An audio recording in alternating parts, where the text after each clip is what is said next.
नहमदुहु व नुसल्ली व नुसल्लिमु अला रसूलिहिल करीम अम्मा बाद फ़अऊज़ु बिल्लाहि मिनश शैतानिर रजीम बिस्मिल्लाहिर रहमानिर रहीम वलिकुल्लि उम्मतिन जअलना मनसकन लियज़कुरु स्मल्लाहि अला मा रज़क़हुम मिन बहीमतिल अनआम वक़ाल अल्लाहु तआला फ़ी मक़ामि आख़र कुल इन्ना सलाती व नुसुकी व महयाया व ममाती लिल्लाहि रब्बिल आलमीन आमनतु बिल्लाहि सदक़ल्लाहुल अज़ीम। अज़ीज़ान करामी, जब बात चलती है कुर्बानी के फ़ज़ाइल की और अहमियत की, कुर्बानी करने वाले शख्स की फजीलत की और कुर्बानी के मुताल्लिक अज्र व सवाब की, तो खुद अल्लाह पाक ने कुर्बानी करने वालों की हिम्मत अफजाई की है। अल्लाह पाक ने कलाम मजीद में, कुरान मजीद में अल्लाह तबारक व तआला ने इरशाद फरमाया है वालिकुल्लि उम्मतिन जअलना मनासका। ए उम्मत नबी सल्लल्लाहु अलैहि वसल्लम के लोगों, ए प्यारे नबी सल्लल्लाहु अलैहि वसल्लम का कलमा पढ़ने वालों, ए हुजूर सल्लल्लाहु अलैहि वसल्लम की उम्मतियों, यानी हम और आपको अल्लाह पाक ने खिताब किया है। और ये ना समझना कि अल्लाह ने हमारे ऊपर सिर्फ कुर्बानी को लाजिम किया है। कोई बंदा ये ना समझे, किसी के अगर ख्याल में, वहम के गुमान में अगर ये बात आ रही हो कि अल्लाह पाक ने कुर्बानी का जो बोझ है हमारे ऊपर डाल दिया है, बाकी उम्मतों के ऊपर नहीं था, अल्लाह पाक ने इस एतराज का जवाब खुद दे दिया है। मालिक कायनात ने वजाहत कर दिया कि अल्लाह ने हर उम्मत के लिए एक कुर्बानी मुकर्रर की थी। हजरत आदम अलैहिस्सलाम आए, आदम अलैहिस्सलाम की उम्मत पर भी कुर्बानी थी। हजरत नूह अलैहिस्सलाम आए, नूह अलैहिस्सलाम की उम्मत के ऊपर भी कुर्बानी लाजिम थी। हजरत शीस अलैहिस्सलाम आए, शीस अलैहिस्सलाम की उम्मत के ऊपर भी कुर्बानी लाजिम थी। हजरत मूसा अलैहिस्सलाम, हजरत ईसा अलैहिस्सलाम, हजरत इब्राहीम अलैहिस्सलाम, हजरत इस्माइल अलैहिस्सलाम, हजरत इसहाक, हजरत याकूब, हजरत यूसुफ, हजरत इदरीस, ये सारे पैगंबर हुजूर सल्लल्लाहु अलैहि वसल्लम की ज़ात अतर तक जितने भी नबी आए इस दुनिया में, अल्लाह पाक ने हर नबी के ऊपर कुर्बानी का हुक्म लाजिम किया। हर नबी को अल्लाह पाक ने कुर्बानी करने की भी तलकीन की और उम्मत के मुताल्लिक कुर्बानी के कोई मसाइल भी बयान किए। लेकिन फर्क सिर्फ इतना है, मेरे अजीजों, मेरे हम मकतबों, मेरे साथियों और मेरे सामीन और मेरे प्यारों, अल्लाह पाक ने हमारे ऊपर जो कुर्बानी लाजिम की है, इस कुर्बानी में और पहली उम्मतों की कुर्बानी में बड़ा फर्क था। हमारे ऊपर जो अल्लाह पाक ने कुर्बानी रखी है, ये कुर्बानी आसान है और पहली उम्मतों की कुर्बानी मुश्किल थी।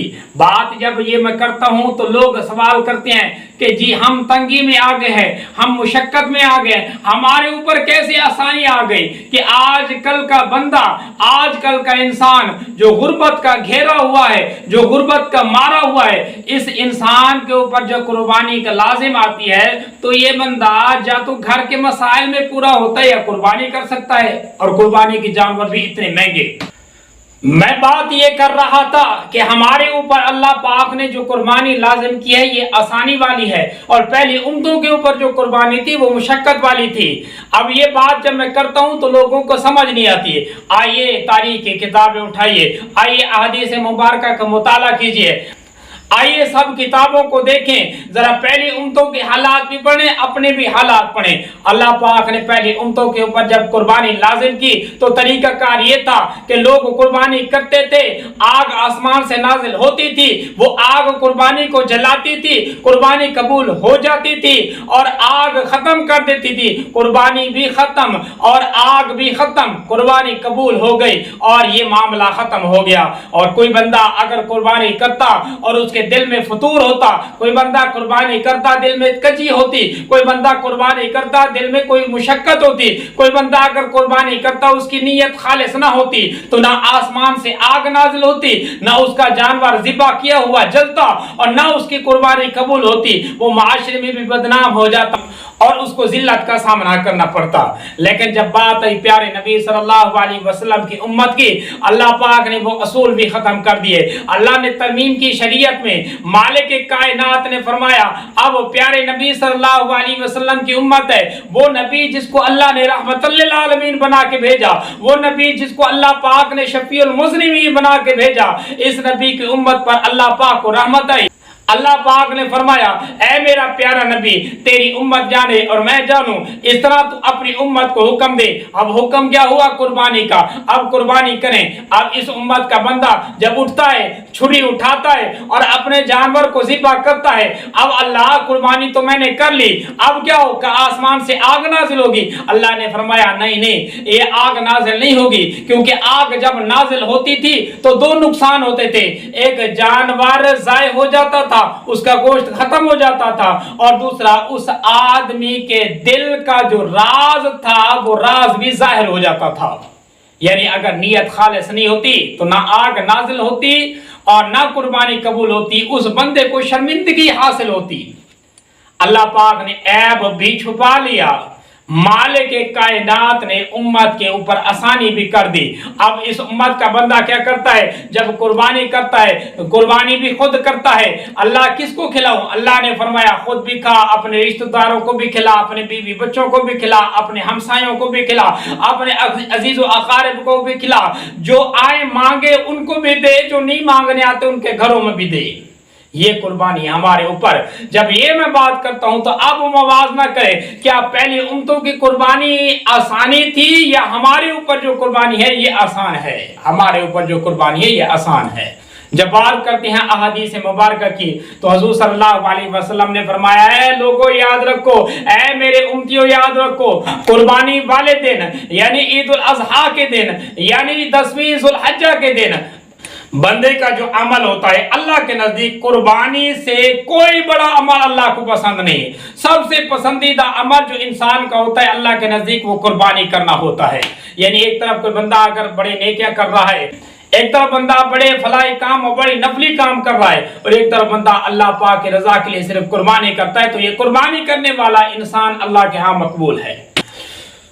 اور اسی طریقے سے ایک حدیث ہے، حضور صلی اللہ علیہ وسلم نے ایک موقع کے اوپر فضائل قربانی کے بیان کیے۔ ایک صحابی کھڑا ہوا، عرض کرنے لگا کہ اے نبی صلی اللہ علیہ وسلم ہمیں یہ تو بتائیں، جب ہم قربانی کریں گے اس طرح کی قربانی ہم اکٹھی، اس طرح کی قربانی ہم تلاش کریں، اللہ کے راستے میں قربانی کریں، ہمیں کیا ملے گا؟ یعنی ہمارے لیے اجر و ثواب کیا ہوگا؟ حضور صلی اللہ علیہ وسلم نے فرمایا ہے میرے امتیوں میرے صحابہ پریشان نہ ہو، اللہ پاک کی رضا کے لیے جب تم قربانی کرو گے، قربانی کے جانور کے بالوں کے برابر اللہ پاک تمہیں نیکی عطا فرما دے گا۔ صحابی کھڑا ہوا عرض کرنے لگا کہ اللہ کے نبی صلی اللہ علیہ وسلم اگر ہم کوئی مینڈا ذبح کریں، اگر ہم کوئی دمبا ذبح کریں، اگر ہم کوئی بھیڑ ذبح کریں جس کے اون اتنی زیادہ ہوتی ہے سر سے لے کر کھروں تک اس کے بال ہی بال ہوتے ہیں، کیا اتنے نیکیاں اللہ عطا فرمائے گا؟ حضور صلی اللہ علیہ وسلم نے فرمایا ہاں تب بھی اتنی نیکیاں تمہیں ملے گی۔ اندازہ لگائیں جب بندہ نیت خالص کے ساتھ اللہ کی رضا کے لیے قربانی کرتا ہے تو اللہ نیکیاں کتنا عطا فرما دیتا ہے۔ عزیزان کرامی ایک اور حدیث ہے، حضور صلی اللہ علیہ وسلم نے فرمایا کہ جب بندہ کوئی اللہ کے رضا کے لیے قربانی کرتا ہے، اللہ کو پسند کرنے کے لیے قربانی کرتا ہے، اللہ پاک کو راضی کرنے کے لیے قربانی کرتا ہے، اللہ پاک کو منانے کے لیے قربانی کرتا ہے، یہ بندہ جب قربانی کرتا ہے تو اللہ تبارک و تعالیٰ اس کے جانور جو قربان کرتا ہے اللہ اس کے اعمال نامے میں اتنا نیکیاں لکھے گا، اس کے خون کے قطروں کے برابر، اس کے گوشت کے ٹکڑوں کے برابر، حتیٰ کہ اس کی کھال اس کے کھر بھی اللہ تبارک و تعالیٰ نیکیوں میں شمار کر دیں گے۔ اب یہ کیسے کریں گے؟ یہ اللہ اور اللہ کے حبیب جانے، یہ کیسے کریں گے یہ اللہ خوب جانتا ہے، اور یہ کیسے کریں گے اے اللہ تبارک و تعالیٰ کو اچھی طریقے سے پتا ہے۔ ہم اندازہ نہیں لگا سکتے، ہم اتنا سمجھ سکتے ہیں جتنا ہمیں پیارے نبی صلی اللہ علیہ وسلم نے بتا دیا ہے۔ اور ایک اور حدیث ہے، حضرت اما عائشہ رضی اللہ تعالیٰ عنہ روایت کرتے ہیں، وہ فرماتی ہیں کہ حضور صلی اللہ علیہ وسلم نے قربانی کے ایام قریب آئے، سونے پیارے نبی صلی اللہ علیہ وسلم نے، محبوب الانبیاء نے، سونے نبی صلی اللہ علیہ وسلم نے اپنے کسی صحابی کو حکم دیا کہ جائے اور ان کے لیے کوئی ایسا جانور قربانی کا لے کر آئے جو سیاہی میں کھاتا ہو، سیاہی میں دیکھتا ہو، سیاہی میں بیٹھتا ہو، یعنی اس کا منہ جو ہے وہ بھی سیاہ ہو اور اس کی آنکھیں بھی سیاہ ہوں اور اس کے پاؤں جو ہے کھر ہیں وہ भी सिया हूं। आप याद रखें कि इस तरह का जो दुम्बा होता है, इस तरह का कोई जानवर होता है जो सारा सफेद हो और उनके ये आज़ा सियाह हो, तो ये देखने में बड़ा खूबसूरत नजर आता है और ये अच्छा और उम्दा नस्ल का होता है। तो हुजूर सल्लल्लाहु अलैहि वसल्लम ने जब तलकीन की सहाबी किया, हुजूर सल्लल्लाहु अलैहि वसल्लम के लिए इस तरह का जानवर लेकर आया। अब वो दिन आया जिस दिन हुजूर सल्लल्लाहु अलैहि वसल्लम ने कुर्बानी करनी थी। हुजूर सल्लल्लाहु अलैहि वसल्लम हजरत आयशा रज़ियल्लाहु तआला अन्हा को ये फरमाते हैं कि आयशा छुरी लेकर आ।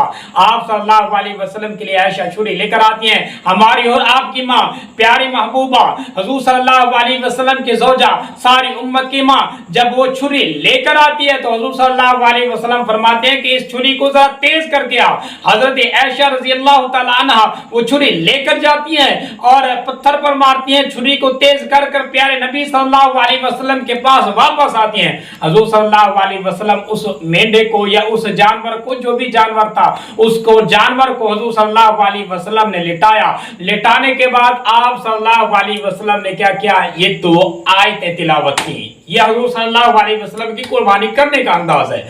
आप सल्लल्लाहु अलैहि वसल्लम ने पढ़ा, इन्नी वज्जहतु वजहिया लिल्लज़ी फ़ातरस समावाति वल अर्द हनीफ़न व मा अना मिनल मुशरिकीन, और इन्ना सलाती व नुसुकी व महयाया व ममाती लिल्लाहि रब्बिल आलमीन। फिर हुजूर सल्लल्लाहु अलैहि वसल्लम ने तकबीर पढ़े, बिस्मिल्लाहि वल्लाहु अकबर या बिस्मिल्लाहि अल्लाहु अकबर, और आप सल्लल्लाहु अलैहि वसल्लम ने अपने दाएं हाथ में छुरी पकड़ी और छुरी चला दी, जानवर को ज़िब्हा कर दिया। ये कुर्बानी हो गई। फिर हुजूर सल्लल्लाहु अलैहि वसल्लम ने दुआ की, अल्लाह पाक से इल्तिजा की। हुजूर सल्लल्लाहु अलैहि वसल्लम के दुआ के वो अल्फाज भी हदीस मुबारक में मौजूद हैं। हुजूर सल्लल्लाहु अलैहि वसल्लम ने अल्लाह पाक से दुआ की, अल्लाहुम्मा तक़ब्बल मिन मुहम्मदिन व आलि मुहम्मदिन व मिन उम्मति मुहम्मदिन। ए अल्लाह, इस जानवर को, इस कुर्बानी को, ए अल्लाह पाक, इस मेहनत को मेरी तरफ से भी कबूल फरमा और मेरी आल की तरफ से भी कबूल फरमा और मेरी पूरी उम्मत की तरफ से भी कबूल फरमा। यह हुजूर सल्लल्लाहु अलैहि वसल्लम का अंदाज था। गोया कि आप सल्लल्लाहु अलैहि वसल्लम जब अपनी कोई नेकी करते थे तो अपनी उम्मत को भी याद करते थे। उलमा फरमाते हैं इस तरीके से उम्मत को भी चाहिए जब भी कोई नेकी करे तो हुजूर सल्लल्लाहु अलैहि वसल्लम को भी याद करें। बल्कि एक वसीयत भी है, हुजूर सल्लल्लाहु अलैहि वसल्लम ने वसीयत की हजरत अली रज़ियल्लाहु तआला अन्हु को कि अली, मेरे बाद आपने जब कुर्बानी का टाइम आए, कुर्बानी का वक्त हो, तो आपने दो जानवर कुर्बान करने, एक अपनी तरफ से और एक हुजूर सल्लल्लाहु अलैहि वसल्लम की तरफ से। तो हजरत अली रज़ियल्लाहु तआला अन्हु अपनी पूरी जिंदगी में हुजूर सल्लल्लाहु अलैहि वसल्लम के बाद हर कुर्बानी पर आप सल्लल्लाहु अलैहि वसल्लम की तरफ से भी एक जानवर ज़िब्हा करते थे और अपनी तरफ से भी एक जानवर ज़िब्हा करते थे। गोया कि दो जानवर ज़िब्हा करते थे। आजकल भी अगर किसी इंसान को अल्लाह तौफीक दे, किसी को अल्लाह इस्तिताअत दे, तो वो अपनी तरफ से भी हिस्सा रखे और अपने प्यारे नबी सल्लल्लाहु अलैहि वसल्लम की तरफ से भी रखे, या अपनी तरफ से भी जानवर ज़िब्हा करे, प्यारे नबी सल्लल्लाहु अलैहि वसल्लम की तरफ से भी करे। दुआ है अल्लाह कबूल फरमाए।